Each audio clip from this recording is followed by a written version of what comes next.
was founded after 9/11 because they recognized that some people did something and that all of us were starting to lose. The House chamber was charged with a motion as Representatives Nicole Malliotakis and Lisa McClain took the floor, determined to defend what they described as the nation's core values. What unfolded went beyond a routine debate, marked a moment of reckoning. The effort to remove Representative Ilhan Omar from Congress, they argued, was not about politics or retaliation, but about accountability and respect for the American people. For years, many believed political influence could shield lawmakers from responsibility. But this session signaled a turning point. Malliotakis and McClain spoke on behalf of constituents who demanded integrity in public office. The controversy dates back to remarks Omar made about the September 11th attacks, words that deeply affected families of victims and first responders who continue to carry that day's pain. Today's proceedings, lawmakers said, were not simply about one congressional seat. They were about reaffirming national values, honoring those lost, and ensuring that the country's leaders uphold the dignity and memory that define the United States next. Colleagues, the reasons why the Representative Omar should be removed from this committee, but I feel like all the reasons have not just yet been stated, which is why I rise to add for the record. We've heard about the comments that were made regarding anti-Semitism and anti-Israeli views, but I rise to add to the record that as a member of the Foreign Affairs Committee, I've sat there and heard the representative actually spew anti-American. When Nicole Malliotakis spoke, she did so with conviction, defending what she called America's core values. She criticized Ilhan Omar's record on the Foreign Affairs Committee, citing remarks that questioned U.S. allies and compared America to extremist groups. Malliotakis reminded Congress that its duty is to the people, not personal agendas, and that the flag stands for unity, freedom, and sacrifice, not division. I've been in that committee room where the representative equates Israel and the United States to Hamas and the Taliban. Absolutely unacceptable for a member of that committee. I've also heard the representative equate that it is the United States' fault that there is turmoil in Venezuela. That is not because of the oppressive socialist and communism that has spread throughout Central and South America and Venezuela at the hands of the Maduro and Hugo Chavez regimes. That is unacceptable. And as a New York representative, to hear the representative belittle, to try to diminish. Lisa McClain spoke next. Known for her directness and strong sense of patriotism, her message was firm. Years of excuses had allowed misconduct to go unchecked. She said no apology could undo harmful rhetoric against the country, and that real leadership means taking responsibility. McClain defended the Constitution and reminded lawmakers of their sworn duty, declaring that accountability is not punishment but the core of democracy. Her words carried a sharp reminder: those who fail the nation lose the right to represent. The worst terrorist attack on United States soil on September 11, 2001, as some people did something, that is unacceptable as well. And I hold the same standard for this side of the aisle that I do the other, because when another colleague on my side said something about 9/11, I also voted to have her removed from the Education Committee because I thought that was inappropriate. So I'm being consistent here, and I hope my colleagues will do the same to show that this is about consistency. And a case against Ilhan Omar, as outlined by Nicole Malliotakis, focused on a pattern of remarks and actions that many saw as inconsistent with her congressional responsibilities. Malliotakis accused Omar of questioning America's global role, minimizing acts of terror, and showing disregard for key allies, all while deflecting criticism through identity politics. Alongside Lisa McClain, she framed the issue not as a partisan attack, but as a matter of integrity and accountability. Both lawmakers stressed that Congress is a duty, not a personal platform. And that representing the nation demands respect, honesty, and moral responsibility. Their words carried a clear message. Public service is a trust that must be earned and protected. Because we should not have an individual with those views on the committee that is tasked with representing our country and our Congress to foreign nations. I yield back. The gentlelady yields back. Gentleman reserves. Gentlelady from Michigan is recognized.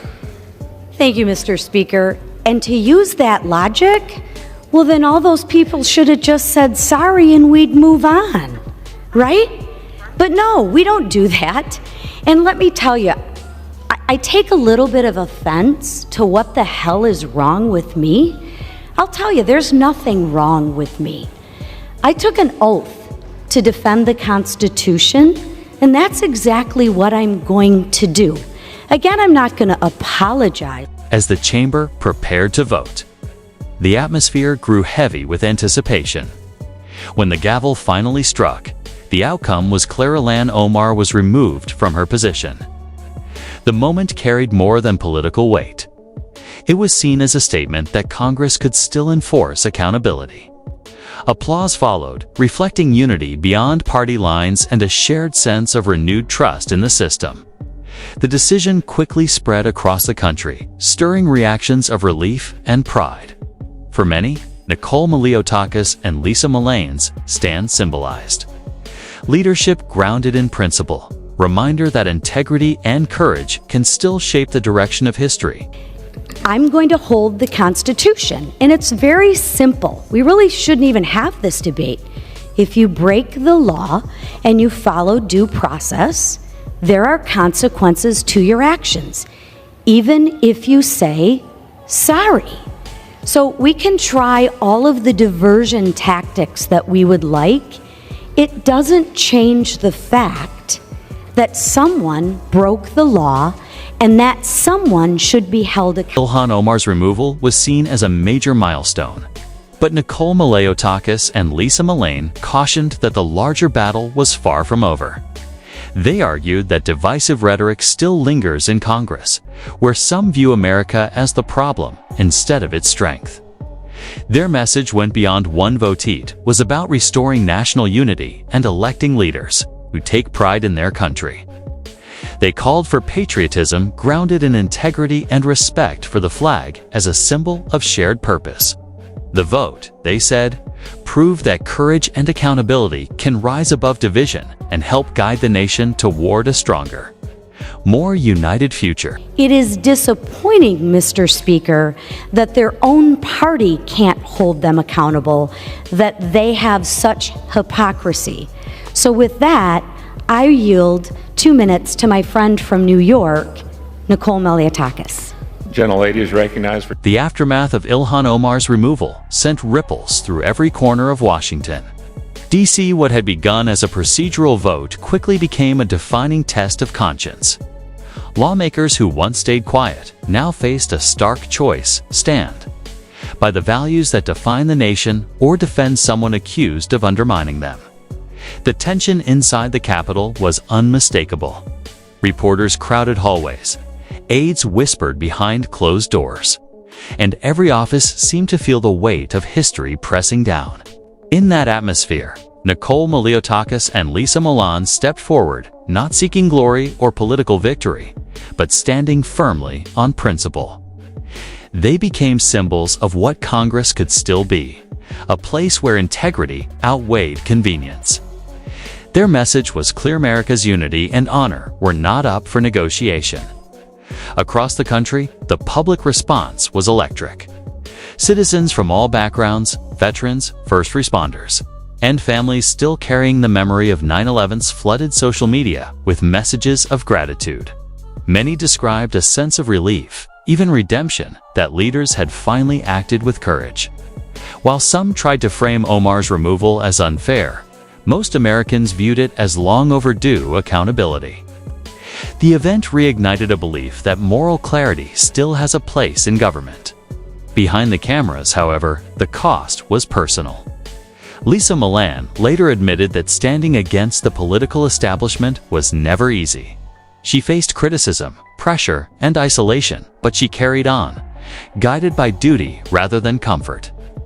Nicole Malliotakis, shaped by her roots in New York City, spoke with heartfelt conviction about the pain her community endured after September 11th. For both women, the moment transcended politics. It was about defending the soul of the nation. Even in the aftermath, Ilhan Omar remained defiant. She framed herself as the victim, refusing to take responsibility for her past remarks.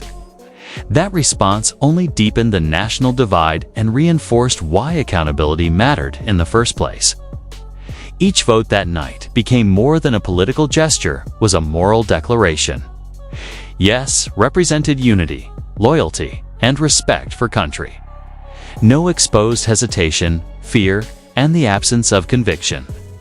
As the roll call echoed through the chamber, Americans watching from home felt the gravity of history unfolding in real time. The decision to remove Omar was never just about one individual. It was a collective statement that responsibility still matters in American democracy. Malliotakis and McClain reminded the nation what true leadership looks like: steady, principled, and unafraid of consequence. Their example showed that leadership is not measured in volume or popularity, but in the willingness to defend what's right when silence would be easier. News outlets tried to paint the moment as partisan theater, yet Americans had seen enough to judge for themselves.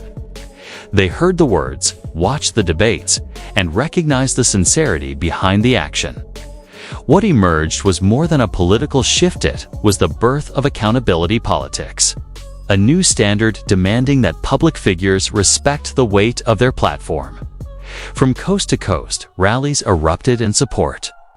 Flags rose above small towns and city streets alike as citizens celebrated what they saw as a reaffirmation of national pride.